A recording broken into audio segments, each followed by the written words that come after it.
obrigado, Senhor. Um privilégio, Senhor. Como o Senhor olha para nós, lá do céu. O Senhor está tão perto, Senhor.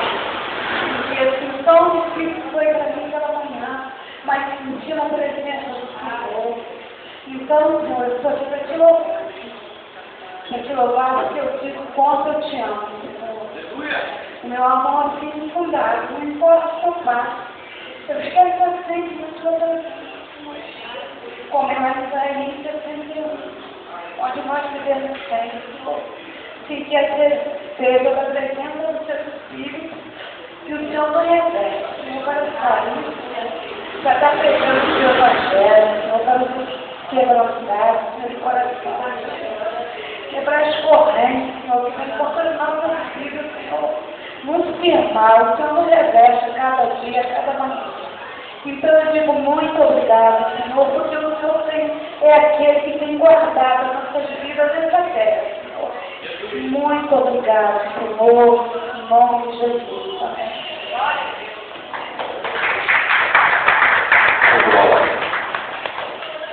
Deixa eu ver outra pessoa aqui. Eu não vou dar para o Everton, porque o Everton não tem. O Everton é canela de fogo. Dona Dedé, ela vai falar que é artista. Ela está hoje na minha preocupada. Ainda bem. Deixa eu ver aqui. Tá.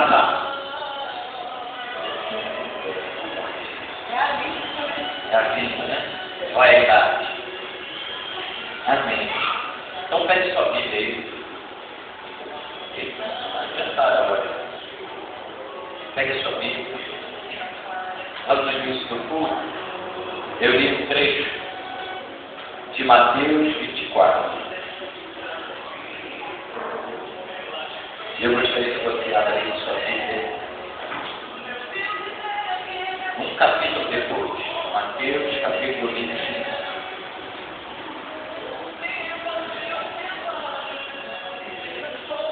Abra sua Bíblia, Mateus, capítulo 25.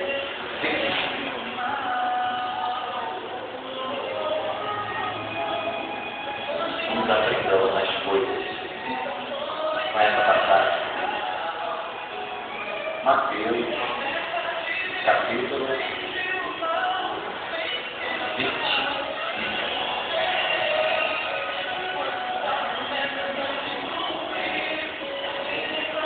Gostaria de pedir a você, em referência à palavra do Senhor, catequese, se quiser, Mateus, capítulo 25, verso 1.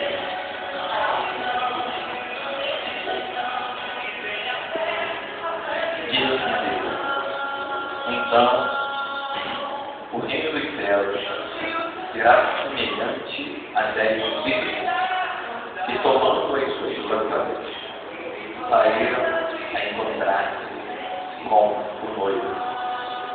5 dentre elas eram nécias e 5 prudentes. As nécias, ao tomarem as suas lâmpadas, não levaram azeite consigo. No entanto, as prudentes, além das lâmpadas, levaram azeite nas vasilhas.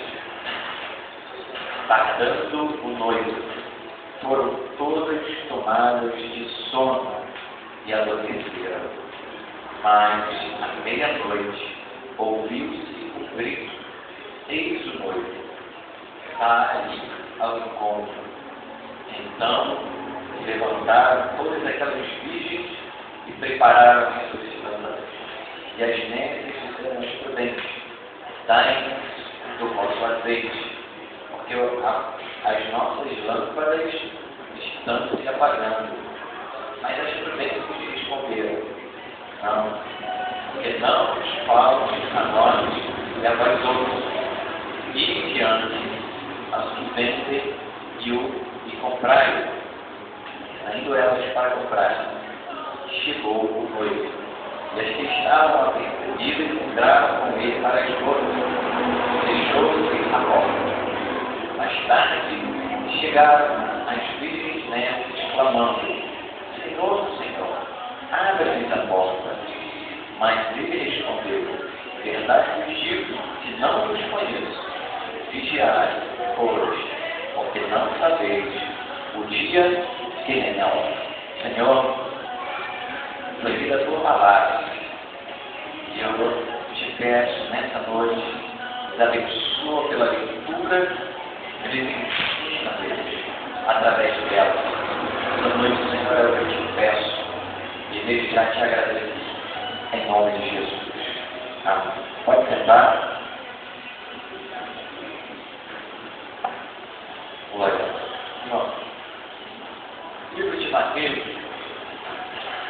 foi escrito pelo próprio Mateus.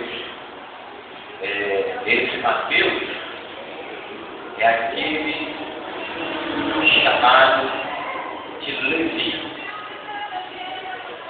Mateus também é chamado de Levi. A profissão de Mateus ou Levi era cobrador de imposto. Ele estava na alfândega, lá recebendo, fazendo seu trabalho, colhendo os impostos. E em um belo dia, Jesus, ele estava ali passando, apontou para Levi, pediu para que ele seguisse a Jesus. E Levi, ele largando ali o seu trabalho, ele começou a servir Jesus. Glória a Deus. Outro detalhe que às vezes passa desapercebido é que Mateus, ele era judeu. E judeu, sendo coletor de imposto em Jerusalém, no tempo de Jesus, era o mesmo de ser considerado uma pessoa de não muita confiança pelos seus conterrâneos.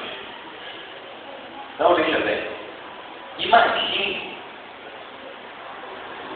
como deveria ser a convivência logo no início dos apóstolos para com Mateus.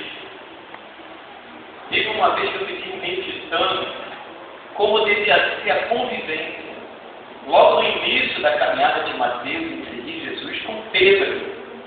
Porque Pedro era totalmente o oposto de Mateus. Pedro, ele era um nacionalista daquele rosto. Ele era daquele grupo chamado Zelote. E esse grupo era um grupo que queria muito a libertação de Israel da dominação romana. Então, Pedro, para entrar em convívio com Mateus, deveria ser um milagre. Por quê, pastor? Porque, veja bem, Mateus, ele não estava trabalhando, ele estava trabalhando na sua nação, mas na verdade ele estava trabalhando em favor de Roma. Os impostos eram colhidos para Roma e ele era judeu. Ele deve ter passado no concurso, estudou para isso, para ser fiscal, deve ter passado no concurso e foi admitido. Ele estava tirando imposto da sua própria nação para dar para uma outra nação. E os zelotes, o grupo de zelotes, eles não admitiam isso. Consideravam os fiscais como ladrões. Aí, por isso que eu fiquei meditando na convivência de Mateus com Pedro. Só Jesus para unir pessoas com pensamentos diferentes em um mesmo lugar. Jesus conseguiu unir Mateus e Pedro em um mesmo lugar para um propósito: anunciar o reino de Deus. Você é muito diferente. Às vezes você tem características que são parecidas comigo, mas, no todo, todos nós somos diferentes. Amém ou amém? Um é mais bonito que o outro. Outro é mais gordo que um. Eu sou mais bonito e mais magro que todos. Amém ou amém? Perguntar para minha esposa, né? Ela vai dizer o quê? Claro. Então, irmão, na diferença, Jesus ele consegue nos unir. Isso é um milagre que só Deus faz. Unir pessoas diferentes para o mesmo propósito. Mas veja bem, não é isso que eu quero falar. Isso é só uma curiosidade bíblica. E esse Mateus, ele andou com Jesus, viveu ali com Jesus, aprendeu com Jesus dentre vários ensinos de Jesus, divórcio, como tratar o próximo, quem era o próximo, o que é o reino de Deus, quais são os fundamentos do reino de Deus, quem é detentor do reino de Deus, quem é o Pai, quem é o Espírito, quem é o Messias. E Jesus próprio se revelou como Messias. Muitos ensinos Mateus ele aprendeu. Dentre esses ensinos, o tempo que Mateus viveu foi um tempo em que os profetas quiseram colocar no seu coração e queriam participar desse tempo.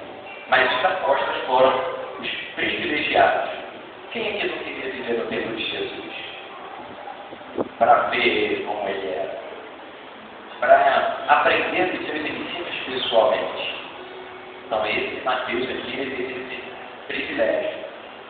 Então, tendo todo esse privilégio, Mateus, ele viu, ou melhor, eu creio que Deus inspirou ele e também gerou dentro do seu coração para relatar alguns desses ensinos da parte de Jesus.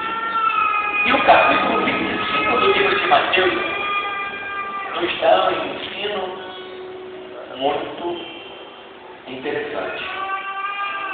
Quando nós vamos falar das coisas vindouras, das coisas que ainda estão por acontecer, eu preguei aqui sexta-feira acerca do estado eterno. Quando chegar, quando tudo isso acabar, essa terra for refeita ou recriada como queira, as pessoas viverão em plena harmonia com Deus, aqueles que foram salvos, evidentemente.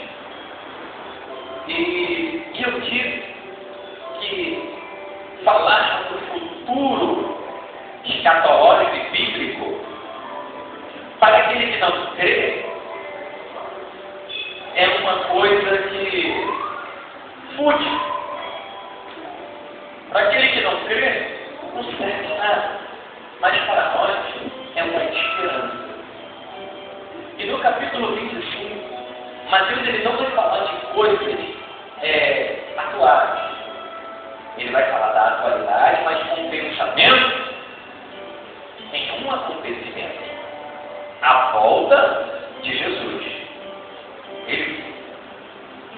Ele em toda a sua fala aqui nessa parábola das 10 virgens, ele está sempre com o pensamento na volta de Jesus. Agora, ele não fala claramente, olha, Jesus vai voltar. Só que aquele que tem o Espírito de Cristo, ele discerne as coisas espirituais. A Bíblia diz isso. As coisas espirituais são discernidas espiritualmente. Aquele que tem o Espírito de Deus, ele não precisa que outro o ensine, porque o Espírito nos ensina. A Bíblia diz assim. Então, quando nós lemos o capítulo 25, Mateus ele está se referindo à volta de Jesus. Agora, acima disso, ele está querendo demonstrar como a pessoa que se decide por Cristo em esperar Cristo voltar, ela tem que se portar no seu dia a dia.